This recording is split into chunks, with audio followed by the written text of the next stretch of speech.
जय गुरुदेव। नाम किसका? प्रभु का पावन नाम। तो प्रेम से बोलिए जय गुरुदेव। सबसे पहले युग परिवर्तक परम संत बाबा जय गुरुदेव जी महाराज, इनके चरणों में अरबों खरबों प्रणाम। ईश्वर भगवान और उनके दृश्य अदृश्य शक्तियों को भी कोटि कोटि प्रणाम। आदरणीय अन्ना जी और दादाजी, इनको भी मेरा प्रेम पूर्वक जय गुरुदेव। साथ ही साथ यहाँ पर उपस्थित शाकाहार प्रचार में चलने वाले सभी माता पिता भाई बहनों को और इस चोपड़ा शहर के इस कॉलोनी के सभी माता पिता भाई बहनों को बड़े प्रेम के साथ जय गुरुदेव। प्रेमियों, समय बहुत खराब चल रहा है और ऐसे खराब समय में, कठिन और मलिन समय में अगर हम सब बच सकते हैं या बचा सकते हैं तो वो केवल है गुरु महाराज की वाणी, उनके संदेश और उनके सत्संग। क्योंकि ऐसा समय खराब चल रहा है कि जिसके बारे में हम अपने शब्दों से वर्णन नहीं कर सकते, लेकिन गुरु महाराज ने ही अपने सत्संग के माध्यम से, शाकाहारी पत्रिका में भी लिखा है, कई बार सत्संग के माध्यम से भी कहा है कि जब ऐसा खराब समय आगे आने वाला है तो ऐसे समय में है सबको चुप हो जाना चाहिए। गुरु महाराज ने कहा कि अगर घर में पति पत्नी का झगड़ा हो रहा है तो पत्नी को चुप हो जाना चाहिए या फिर पति को चुप हो जाना चाहिए। बाप बेटे का झगड़ा है तो बेटे को चुप हो जाना चाहिए या बाप को चुप हो जाना चाहिए। भाई भाई का झगड़ा है तो किसी एक को चुप हो जाना चाहिए। इसी तरह से अगर आप संसार में, बिरादरी में, रिश्तेदार में या फिर संगत में कहीं पर भी ऐसा हो रहा है तो गुरु महाराज ने कहा कि आपको चुप हो जाना चाहिए, क्योंकि समय बहुत ही खराब मोड़ ले रहा है। और जब आप चुप हो जाओगे तो आप उन सभी जंजालों से जो है दूर हो जाओगे।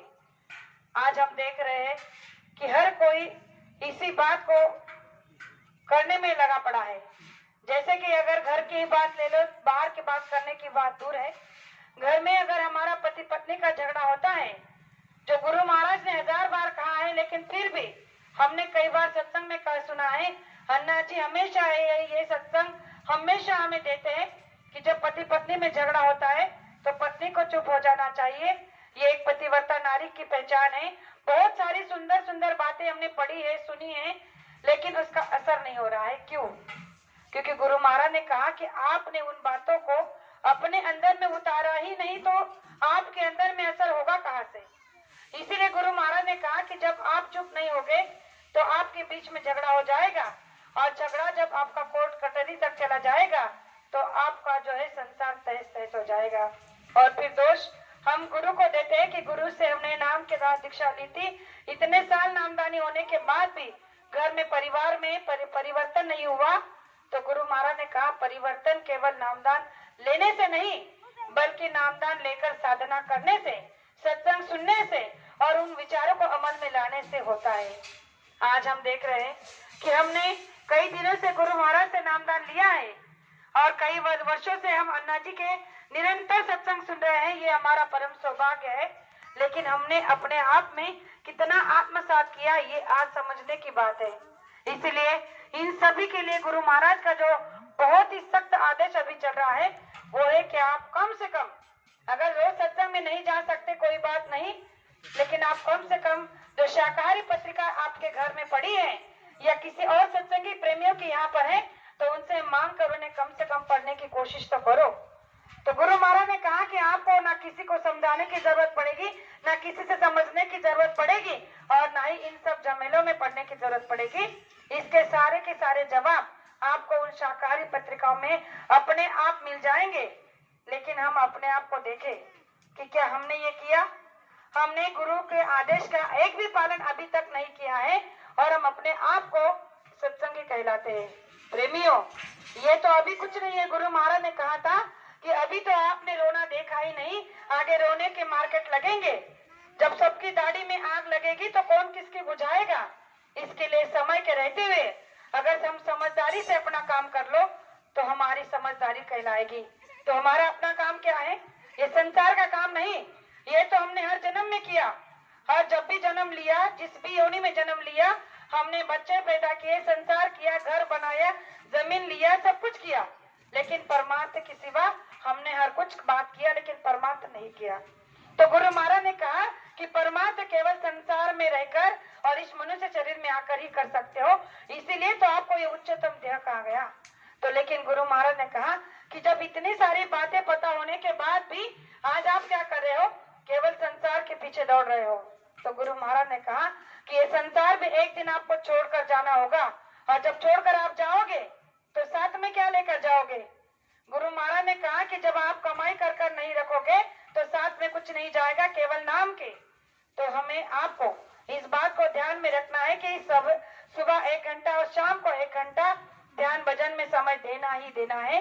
और जो हमारे घर में शाकाहारी परिवर्तन पत्रिका है, शुद्ध शाकाहारी जो भी हमारे घर में पुस्तक पत्रिका है, उन्हें कम से कम दिन में 1 बार 2 बार सप्ताह में पढ़ सकते हैं। कम से कम हमारे अंदर के महिलाओं को, कसरी को हम निकाल सकते हैं। औरों को समझाने की अब समय नहीं है और ना ही बताने का वक्त है। हमें अपने आप को समझने का और अपने आप को परखने का भी वक्त है, क्योंकि समय बहुत कम रह गया है। गुरु महाराज ने हम आपके लिए कहा कि भक्ति केवल कहने का नाम नहीं, भक्ति के लिए समर्पित होना पड़ता है। इसका एक छोटा सा प्रमाण देखते अपने शब्दों को विराम देना चाहूंगी कि नामदेव महाराज का एक प्रमाण है कि नामदेव महाराज अपने घर कुटिया के बाहर सोए हुए थे और रात में अचानक उनकी कुटिया को आग लग गई। अब उन्होंने देखा, लोग चिल्ला रहे हैं, आसपास कह रहे हैं नामदेव महाराज की कुटिया को आग लग गई। सब लोग दौड़ कर आए, उन्होंने देखा, उठकर कह रहे आज तो अग्नि देवता साक्षात मेरे घर में प्रकट हुए हैं। तो उन्होंने जो भी सामान बचा था वो उन्हें समर्पित कर दिया, स्वाहा कर दिया। लेकिन जैसे जैसे लोग आए आस पड़ोस के, उन्होंने उस झोपड़ी को बुझाने की कोशिश की और सब अपने घरों को चले गए। अब जब रात को ये सोए, अपने फिर से ध्यान में बैठ कर सोने लगे, आनंदित थे कि आज साक्षात अग्नि देवता ने मुझे दर्शन दिया और जो कुछ भी मेरा बचा था उन्हें मैं सौंपने का मुझे सौभाग्य प्राप्त हुआ। और इसी ध्यान धारणा में वो सो गए। सुबह जब उन्होंने गांव के लोगों ने, आसपास के गली के लोगों ने देखा तो जो झोपड़ी उनकी जल गई थी, वहां पर एक सुंदर सी कुटिया बनी थी। अब लोग देखकर आश्चर्य हो गए कि रात को तो ये कुटिया जल गई थी और सुबह में ये सुंदर कैसे बन गई।